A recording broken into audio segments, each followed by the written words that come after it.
Hi everyone, can everybody hear me? Hello? Can everyone just say hi if they can hear me? Awesome. Oh, perfect. Great. Well, hi, I'm Trevor.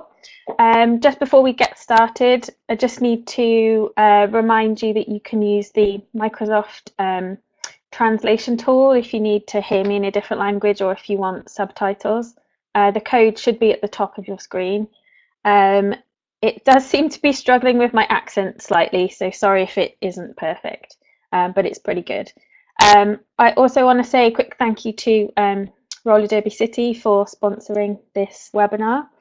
And if I could just ask everybody to just type into the chat box how long they've been skating and how long they've been coaching, so we can get to know each other a little bit.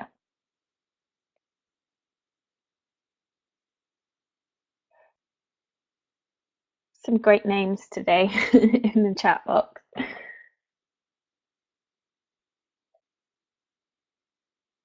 Awesome.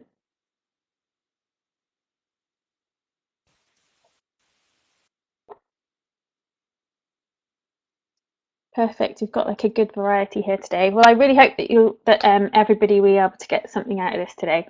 There is like a little hand at the bottom of your chat screen as well. If you need to ask a question or ask for some help, you can click on that, and it's got a few different actions. And also, if you're having any problems, just type into the chat box, and one of the people working behind the scenes will be able to help you out, or jump into the Facebook group, and they can help you out there. It should be like at the bottom. If you're on mobile, you might not be able to see it. Um, but you can just ask in the chat box if you need any help. Um, cool. Okay, awesome. Okay, so I'm Treble. My pronouns are she or her. I've been playing, coaching, writing about roller derby for about 6.5 years now. Um, Most of what I've learned about coaching has come from watching other coaches at boot camps or guest coaching sessions from my main league coaches. Yes, some of the coaches that are doing Derby Stance this weekend, actually, which is really weird that I'm on the same bill as them. And what I tried to do was try to figure out what it was about their coaching that made me feel like I was capable. And then I tried to bring that back into my own coaching.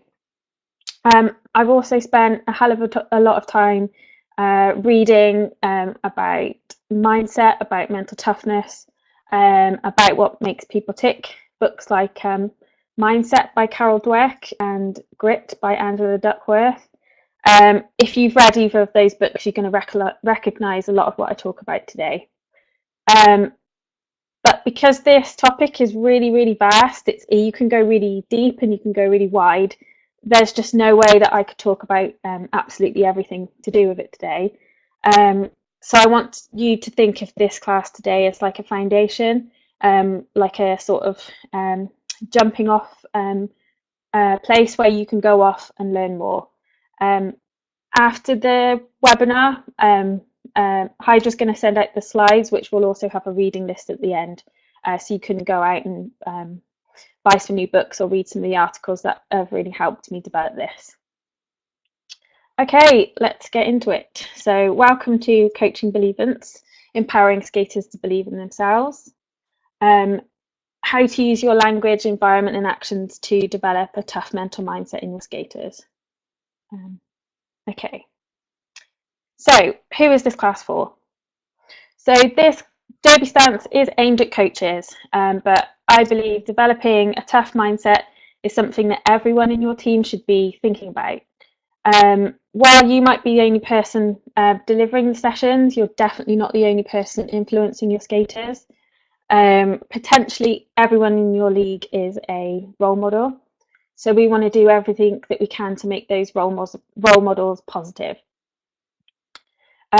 Basically, you need to get everyone on the bus. I really encourage discussing mindset and mental toughness across your whole league, encompassing it into like your league values and your core values in your team. So that means that each individual is taking responsibility for their own behaviour, their own attitudes, and their own progress, and making sure that it aligns with what you're trying to achieve as a league, which is creating mentally tough, resilient skaters that really, really love skating with you. So in other words, you can't do this in your own. You need everybody on the bus. What will you get out of this class today? So we're going to talk about different ways that you can use your language and your environment and your actions as a coach to help develop these principles. And I'm going to give you what I think are like the four main foundations that you can start from and you can develop everything else from. So we're going to talk about understanding mental toughness, the growth mindset and grit, aka Believence. Understanding yourself, how your beliefs and how your beliefs affect the skaters around you, creating your team culture, so getting everyone on the bus. I stole that from my brother, it's really cheesy. And then finally, we're going to learn to how using your words and your language affects the skaters, how they think of themselves. So as I've said, this topic is really huge. So these are like the four foundations that you can build from, and everything can develop from them, including understanding your skaters, helping them to set goals, and then the more technical aspects of coaching. Okay, so throughout this class, I'm going to refer to mental toughness, grit, and the growth mindset. They're three very similar concepts that kind of feed into one another, but they're all basically the same thing. Choosing a growth mindset, for example, will help improve your mental toughness and your grit, and vice versa.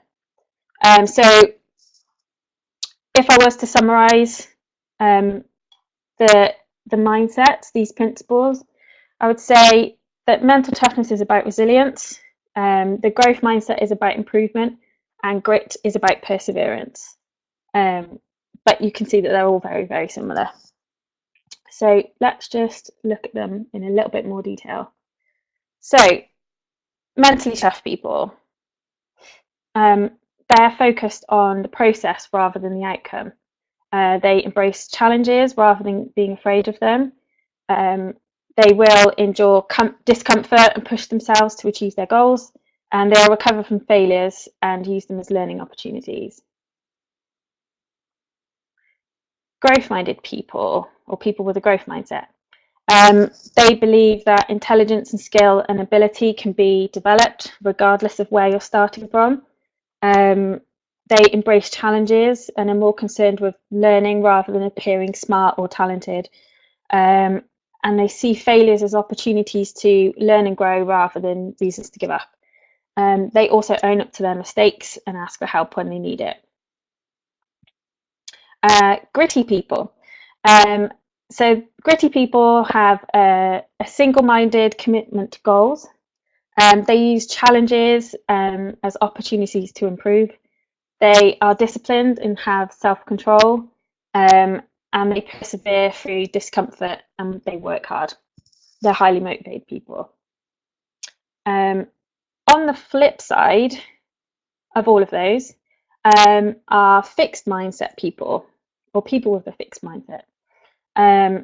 These people believe that intelligence, ability, and talents are fixed and that they can't be developed, so there's no point in trying. They avoid challenges or taking risks in case they fail. They are afraid of looking stupid or untalented, and they also think the fact that they need to put in effort means that they aren't good enough. They're also really affected by failures, and they see mistakes as reflections of their lack of talent or their lack of intelligence. So they're basically too afraid to try in case they fail. Does that all make sense to everyone? I know I'm kind of like moving through it quite quickly. Okay, cool. Perfect. Okay, so why should you be thinking of developing these principles in your skaters? Learning roller derby is really hard. It's physically hard, mentally hard. Just for some people, just being able to stand up on skates is really difficult. What you don't need at that time is for your brain to be telling you that you suck and you should give up and go home just because it's hard. But there are some people that do think like that. People that join your league also come with various baggage or barriers. Lots of people join with no sporting background or no background in exercise at all. People can come with body confidence issues. They can be worried about performing in front of people. And lots of people actually come to roller derby, in my experience, with having bad experience with PE or sport or even learning at school, actually. Um, having mental toughness makes learning more fun. Um, when your skaters are focused on the process rather than trying to avoid failure or trying to look good, they will enjoy the practice more, they'll work harder, they'll work with more intensity, they'll enjoy the hard work, they take risks, they'll try new things, and they recover from setbacks more quickly. And the first few months and years of learning how to skate, well, in fact, the whole time that you're skating, there's lots of opportunities for failures. There's lots of setbacks involved, and actually quite a lot of physical pain as well. So if you don't have people, if you're not trying to develop mental toughness and grit in people, people could leave for those reasons, and we don't want that. We want people to stick around. Okay. Mentally tough skaters, gritty skaters, make your job easier.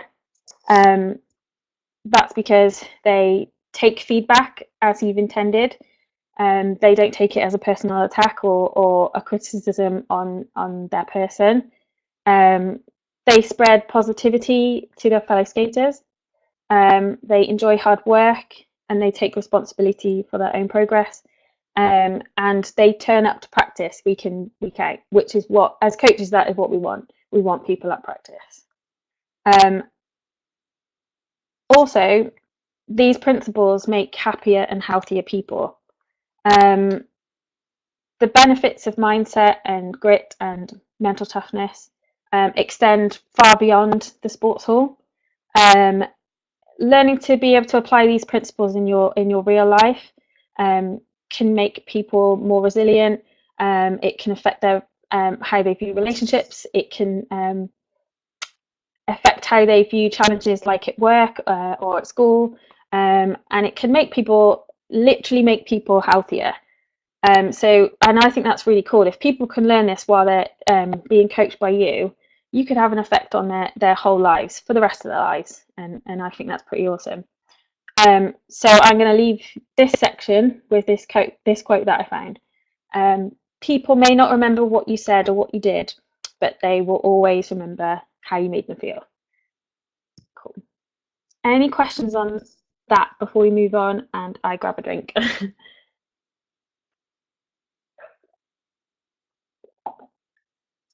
Yeah, it's a good quote.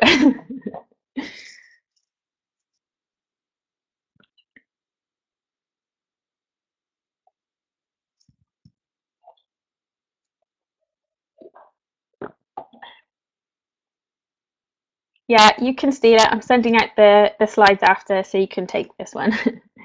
Cool. Okay, great. I'm gonna start moving on to the next section, but carry on typing if you want to ask some questions. Okay, so understanding yourself. Before you go off and start coaching Believence, you first need to get to know yourself. And the first question you need to ask is, what is your role as a coach?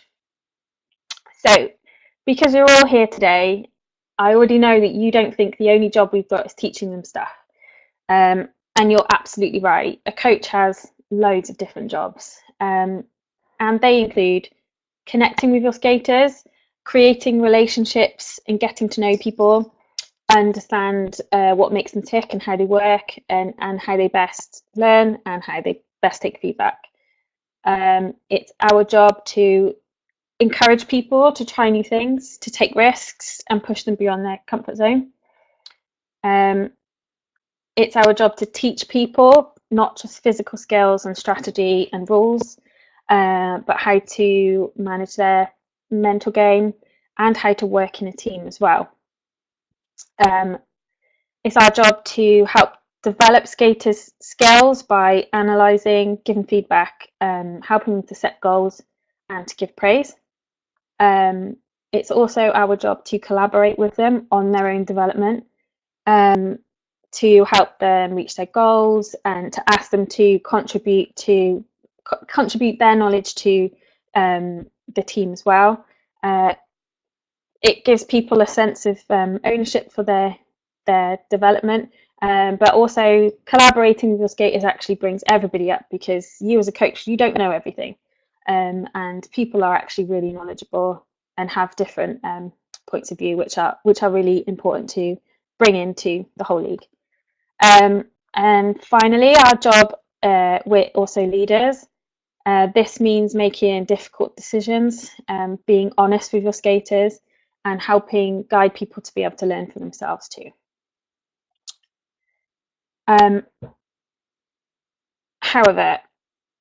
So your role basically is to create conditions for learning and growth, which encapsulates all those things I just said. It's a lot. Okay, so what you should also know is that your own beliefs and mindsets affect how you treat your skaters, and this in turn affects how they think about themselves. We need to ask, how can I develop grit, mental toughness, or the growth mindset in my skaters if I don't have that myself? So, how growth minded are you? Think about your own beliefs and your own opinions about yourself and about others.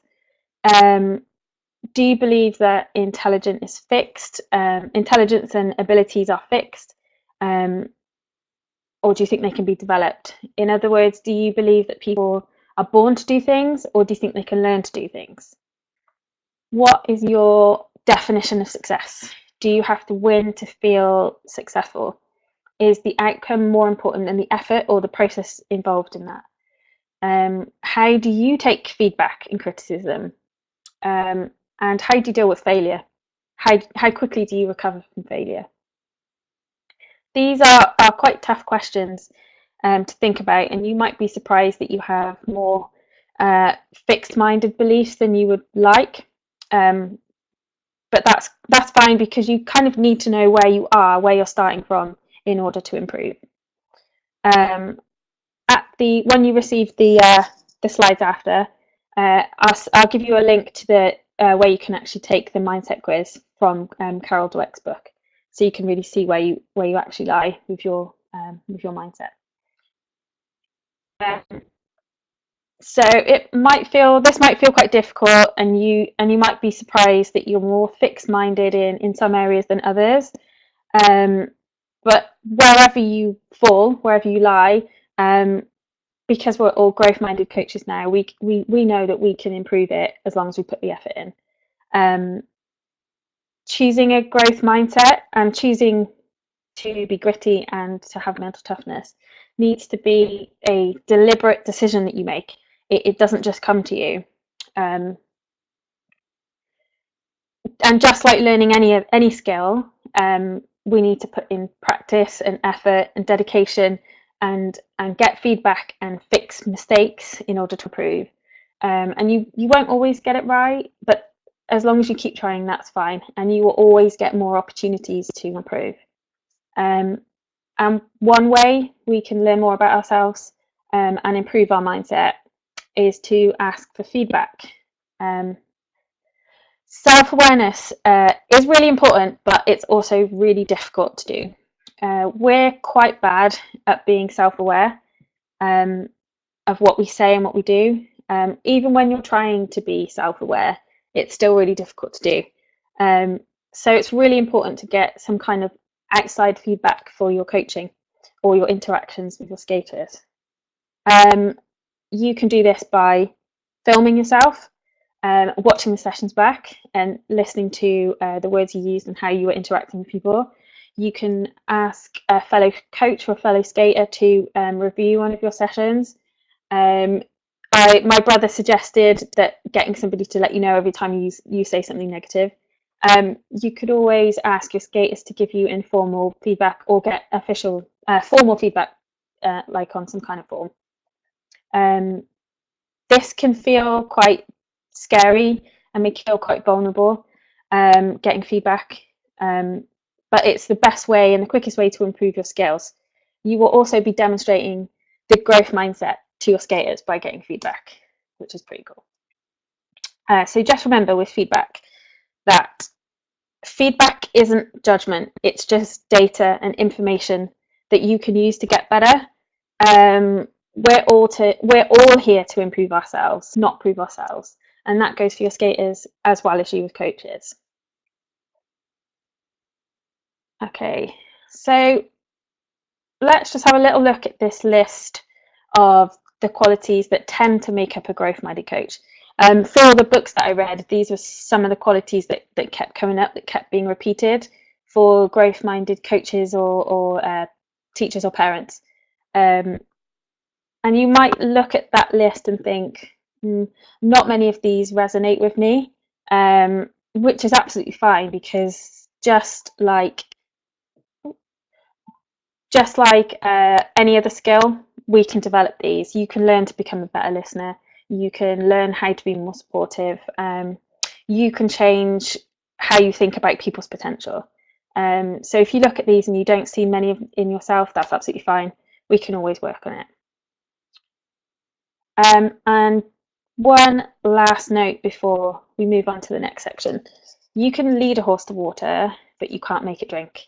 And that means you can do absolutely everything right. You can use all the right words, create an amazing learning environment for your skaters. And some people will still not start to develop their mental toughness and their mindset.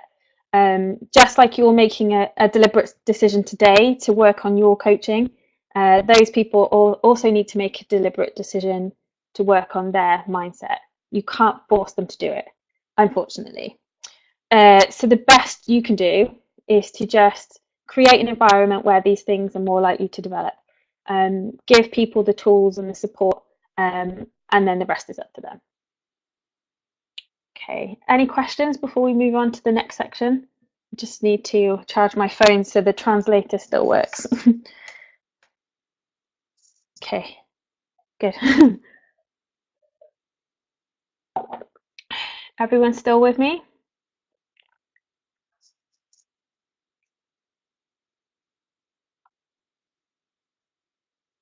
Perfect. Awesome. Thank you. Okay, so next section. Creating your culture. We've already touched on why culture is such an important part of developing tough and gritty skaters. So let's dig a little bit further into that, and look at some ways that you can help to create a growth-minded culture at your league. When a new member joins a group, they quickly adopt the norms of that group. So imagine your league has a culture of people turning up late, messing around during drills, not listening to the coach, and generally being negative. Someone new that joins your group will either adopt those norms or they'll leave. And neither of those things are what we want as coaches. We want people to be positive and stick around. But let's say you've got a culture of high effort, of high engagement, and of loads of positivity. Someone new that joins you will either adopt those norms or they'll leave.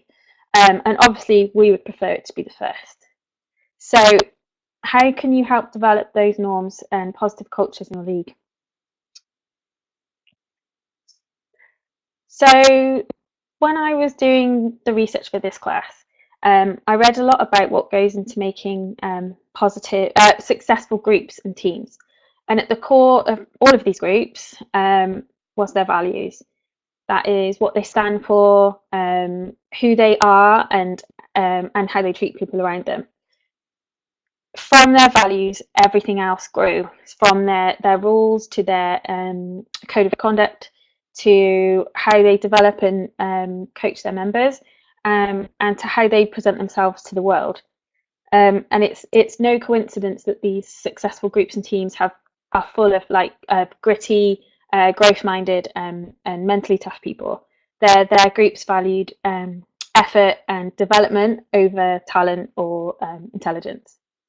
So don't be afraid to be like really explicit about who you are as a league and what you expect of people, laying out your rules. So you could say that here we turn up on time, we give effort, and we listen to the coach. It's as simple as that.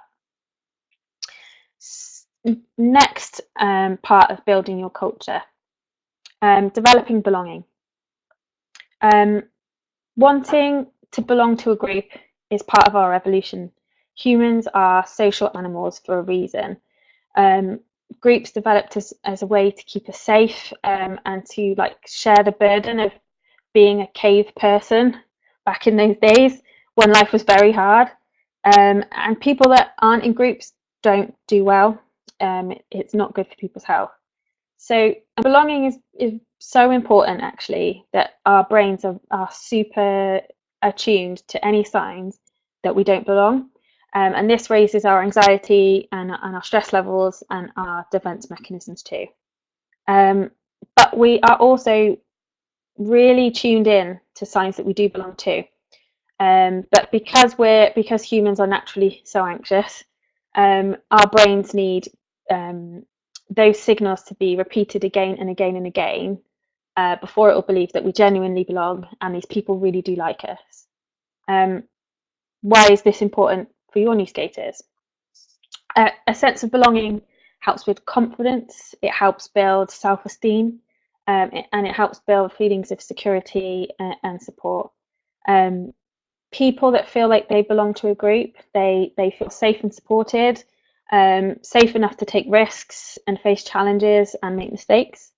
They're motivated to work harder because it's for the greater good, and they feel valued and respected, and they trust the group that they're in. So basically, by building belonging, you want people to know that this is a safe place to give effort.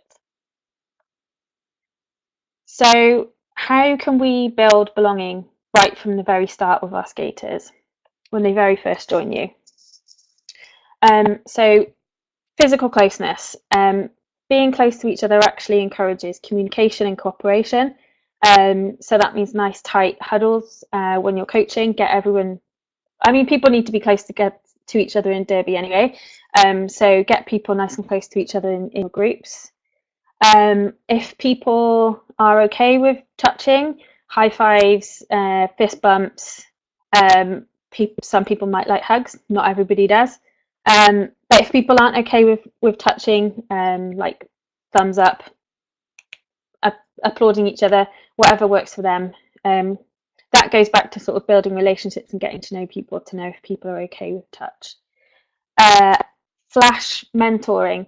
So that's just a fancy way of saying getting one of your veteran skaters or getting your veteran skaters, encouraging them to take new people under their wings. And that can be for one drill, one session, 1 week, whatever that is, just to, because it really, really helps people, new people, to feel like they're integrated into the group. Questioning them sounds worse than, I don't mean it like that. So asking them about what they're learning, asking what they find difficult, asking them to share their discoveries with the group. And then when you do ask questions, actually listening to them as well, like actively listening to them, and making them feel like their response is valued. Mixing and mingling, so avoiding in-groups and cliques in your groups, by getting everybody to mix equally.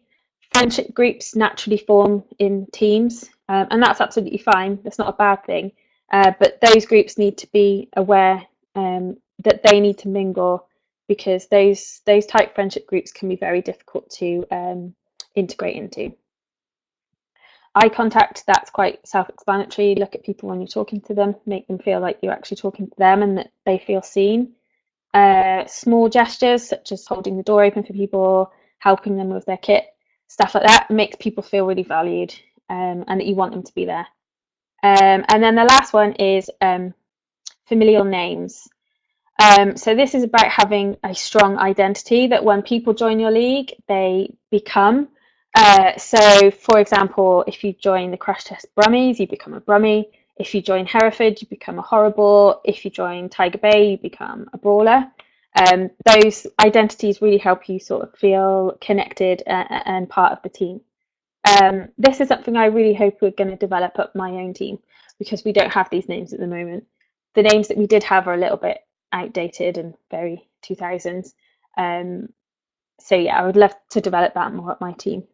Um, has anybody got a really, have you got any of these familiar names in your leagues for maybe your rookies or your home teams?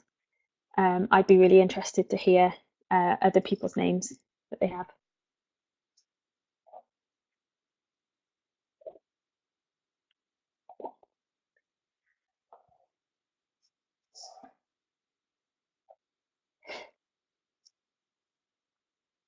Just give me a second to type.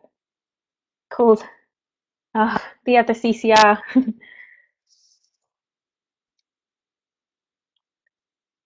Oh, cool. Some good names.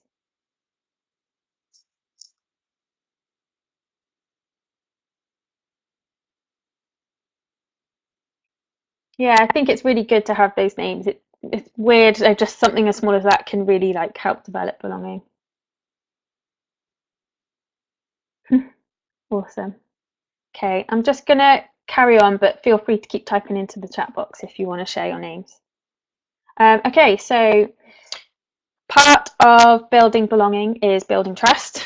Um, Without trust, you have a very unstable environment.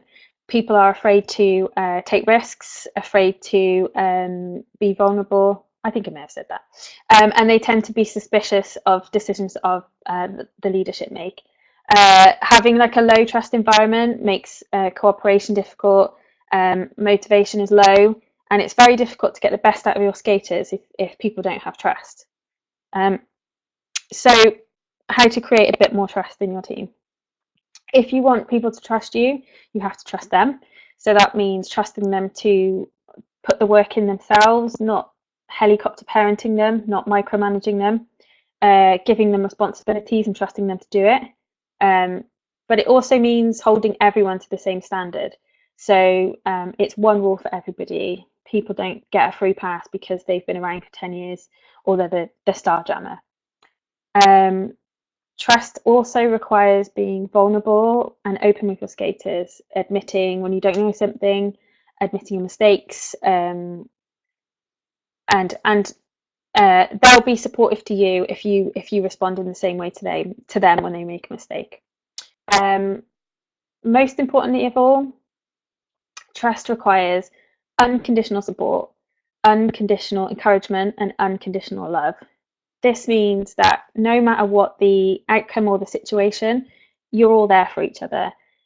You're not just supportive when things are going well, when you're winning, but you're there when everything's going wrong too. Um, Without unconditional love, people will be afraid to try in case they fail. Um, in other words, you need to let people know that this is a failure friendly environment. Sorry, just switching over my phone cable. Okay, last point on creating your culture, lead from the front. Um, we've already mentioned, but it's worth saying again that you're a role model for your skaters. If you want to see a certain behaviour um, in them, they need to see it in you too. You need to model it. So that means if you want your skaters to work hard or model your values, you need to do that too. If you want people to be vulnerable or admit mistakes, you need to do that too. Um, and if you want people to be taking responsibility for their mental game, they need to see you doing that too. Um, and the sweeping the sheds thing, it's just a thing from a book called Legacy by James Kerr, which I'll leave in the reading list. But it's really interesting if you can read about that. But I don't have time to relay the whole story today. Um, cool. Any questions on culture before we move on to the next section? And I grab a drink.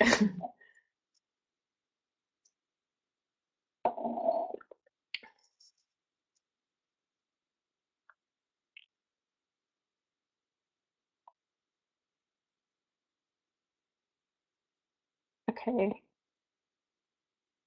No? Cool. Okay, so using your words.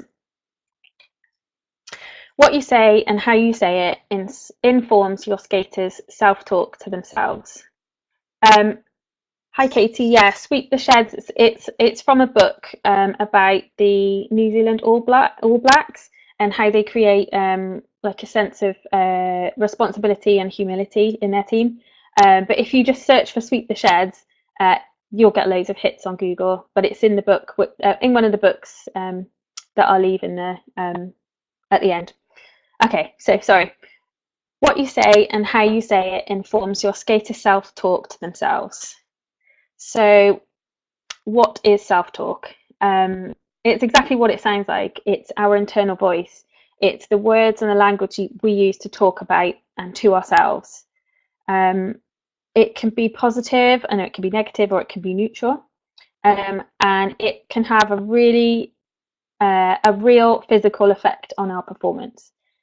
Negative self-talk creates anxiety and poor performance. Positive self-talk creates confidence and good performance.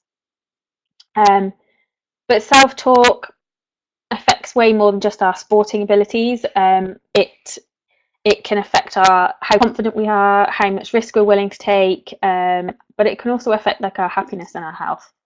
It has like a wide reach into our lives, negative and positive self-talk. Okay, I'll come back to that question, Coco. So what does negative self-talk sound like? I can't do this. I'm doing this wrong. I will never be able to do that. I could never be that. I'm always the slowest. I should be better by now. I'm not a natural. I'm a failure. And because you know all about growth mind and fixed mindset, now you know that these are fixed mindset words and beliefs. What about positive self-talk? I can do this. I will learn how to do this. I'm improving. I could do this if I practice. I'm improving at my own speed. This is difficult but not impossible. I will learn from this mistake. And we all know now these are growth mindset beliefs. So you really need to be aware of the language that you use, not only to your skaters, but to your, around your skaters, to yourself, because people will pick up on that. You have to walk the talk. I think that's the right phrase. So being positive and using positive language means giving loads of praise to your skaters, right? And yeah, you're completely right, but you really need to make sure that you're giving the right kind of praise. This is because the words that you use can also influence the mindset of your skaters. You can think that you're being really super positive with the praise you're giving, and it sounds really positive, but you can actually be putting people into a fixed mindset. The right kind of praise focuses on the effort somebody has put in or the process that somebody's used, rather than the outcome or the result, or any apparent natural ability or talent. So, for example, if you were praising somebody who's doing their laps, they're 27 and 5, you would praise their determination, their consistent stride, their skating line, rather than the number of laps they got. If you only praise someone on their outcomes or their talent, they'll feel like a failure if they don't achieve that next time. Outcomes like winning or scoring points or even getting your laps are quite out of our control. But the effort that we put in and the strategies and stuff that we use, we can control those. So here are a few examples of the wrong kind of praise, which at first sounds positive, but when you get into it, you realize you're putting people into a fixed mindset. This is from a book called The Growth Mindset Coach, and these are aimed at teachers and school kids, so they're not all relevant, but you can at least take the first one and be able to apply that to roller derby. So you're a natural. you could replace that with, this didn't challenge you enough, let's give something that's going to stretch you. And what else? I don't recommend calling anybody a good girl or a good boy, not in roller derby where we're all adults. So you can have a quick look at those and see how you can replace those and be more relevant to roller derby. Yeah, I like all these words that you're replacing and reframing. That's really good. Okay, so when you give praise, make sure that you're praising effort over outcome or execution. So what matters more is the effort they put in rather than what they achieved or how perfectly they did it. Um, Avoid using fixed mindset words like talent, natural, smart, born to do it. Instead, use growth minded and process based words and phrases like hardworking, focused, challenging, effort, so on. But also recognize when people are only putting effort into within their comfort zone. So working hard and putting in effort only leads to progress when you're pushing outside of your comfort zone. Don't let people just work hard in their comfort zone. They're not going to get anywhere. So that's, for example, somebody that can hockey stop really well to the inside, and they're working on that constantly. They're doing it all the time at speed. Blah blah blah blah blah. That's great, but they need to do it to the other side too. People need to be working on their weaknesses. Otherwise, they're not going to progress. Cool. So, giving feedback. Um, Feedback is essential for the progress of your skaters. But just like praise, you need to be giving the right kind of feedback. The wrong kind of feedback delivered in the wrong way is at best useless, and at worst, it will put them into a negative or fixed mindset. First of all, what is feedback? It isn't just telling people they're amazing and sending them away. Uh, Feedback is about giving people information. Skaters, new skaters especially, are really unaware of what their body's doing. So we need to give them that information so that they can go away and improve. But receiving feedback can also be quite painful and uncomfortable. So the person you're giving feedback to is really trusting you, that you've got their best interest at heart, and you're not going to shatter their ego into a million pieces. So this is where the relationship and trust that you've been building up with your skaters really comes into play, so that they take the feedback the way it's intended. So giving positive feedback, how do we do that? And it's important to note here that positive in this situation doesn't just mean saying, you're amazing. The positive side of this is giving stuff that people can actually use to improve. So honesty, bullshit doesn't work here. It might feel really uncomfortable to be honest with people, but as long as you're delivering that, especially if it's not particularly positive, but as long as you're delivering that in the right way, honesty is the best way to help somebody improve. Your feedback needs to be specific. Vague, generic instructions are frustrating and confusing to people. People need specific corrections to be able to figure out what they're doing wrong. Video can be a really, really good tool for this. As I've said, people are really unaware of what their bodies are doing. So if you can film somebody and show them what they're doing while you're giving the feedback, that can really help them see what they need to do and put it into action. Your feedback needs to be future orientated. They might not be able to plow stop or jump the apex or do the 27 and 5 yet. But if you say, with this effort, the specific things that I'm telling you to do, and working consistently, you will get there. It also needs to be timely. So if you're trying to correct someone's form, do it as soon as possible after the event has happened. If you don't tell people straight away, they will forget what they were doing, and they'll be unable to put that feedback into action. Video is another amazing tool for instant feedback there, that can really help you to deliver your feedback. It also needs to be challenging. So whatever feedback you're giving, it needs to be pushing people just slightly out of their comfort zone, because we know growth happens outside the comfort zone. And this applies to people who are struggling to learn a skill, but also people who are already competent. Those people are probably the ones that you need to push slightly more, because otherwise they'll just stay there. It needs to be relevant.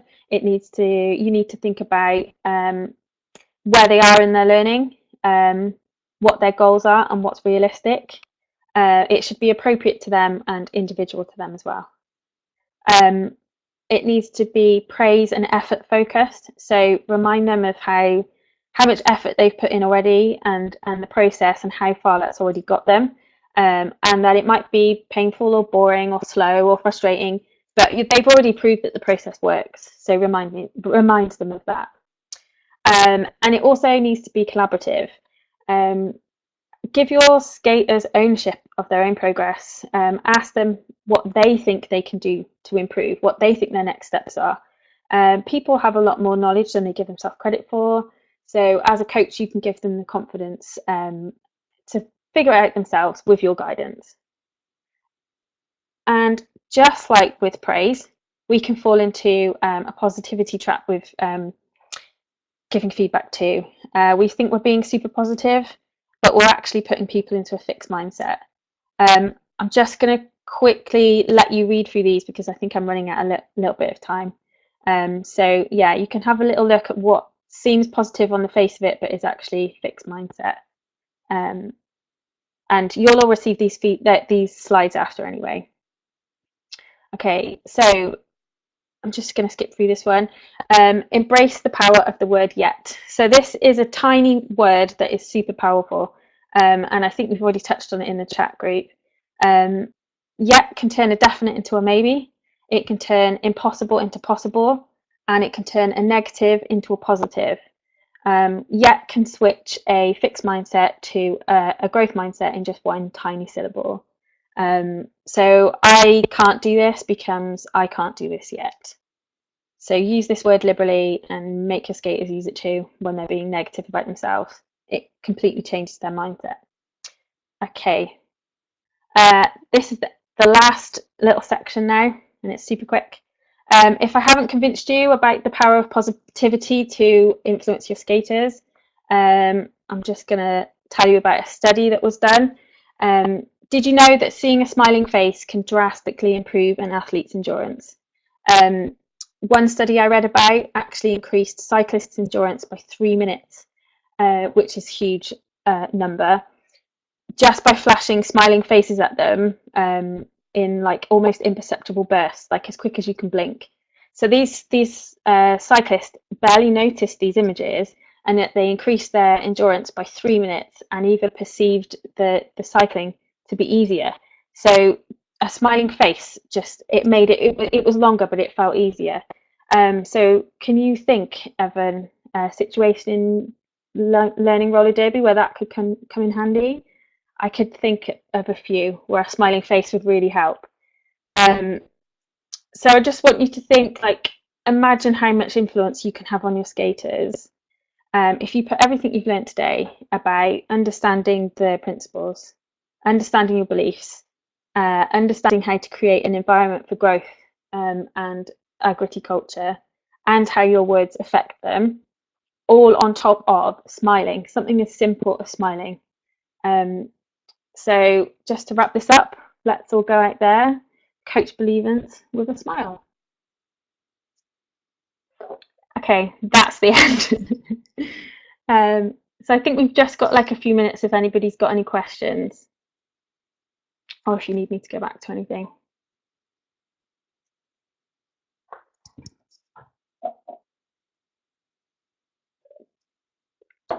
Thank you. It was really hard to condense it down into less than an hour.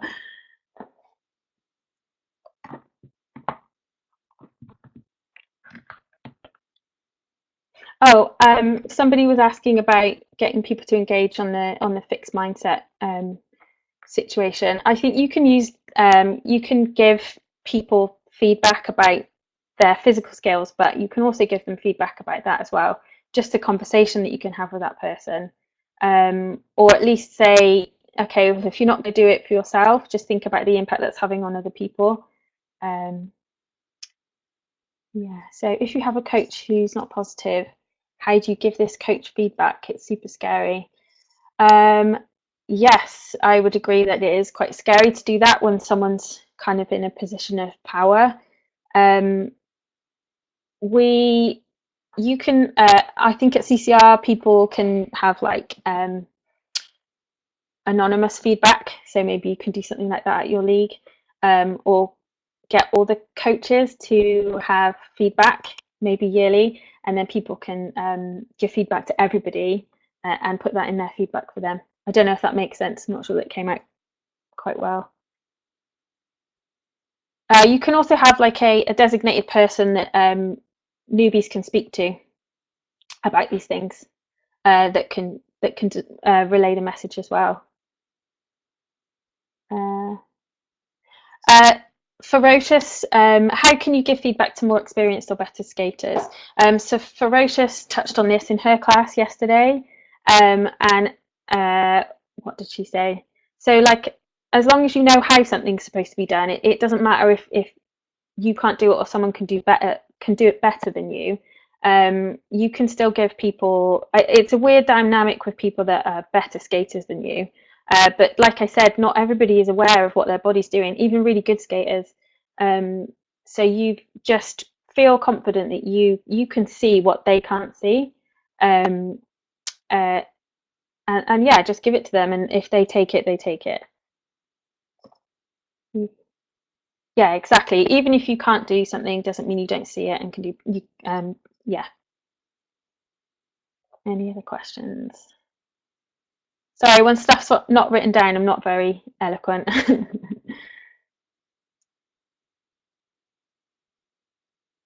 Yeah, I don't think anybody's like top level Olympic athletes. Their coaches aren't necessarily Olympic athletes too. In fact, good skaters don't always make good coaches. So think of that. There's plenty of amazing skaters that are not great at coaching. They or they're just not interested in learning how to coach.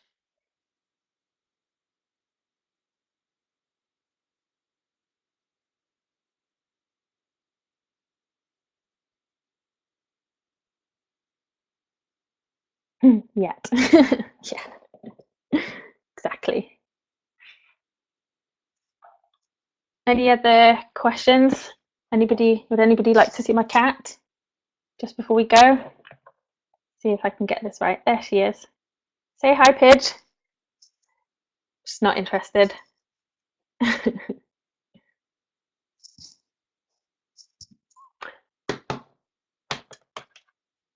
Okay, so if anybody has any more questions that they want to ask, um, in my experience, one of the best ways to give feedback is to ask them to evaluate the outcome of their own actions.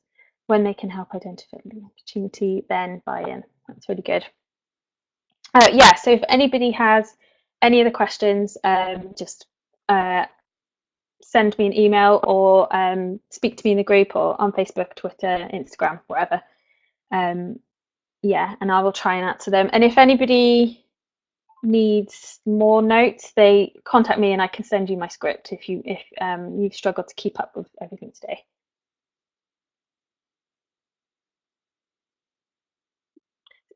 Contact me, Jay, and I can send you my script if you want.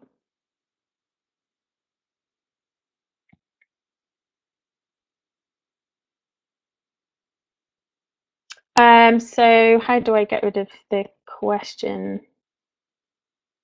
I'll type my email address in. There we go.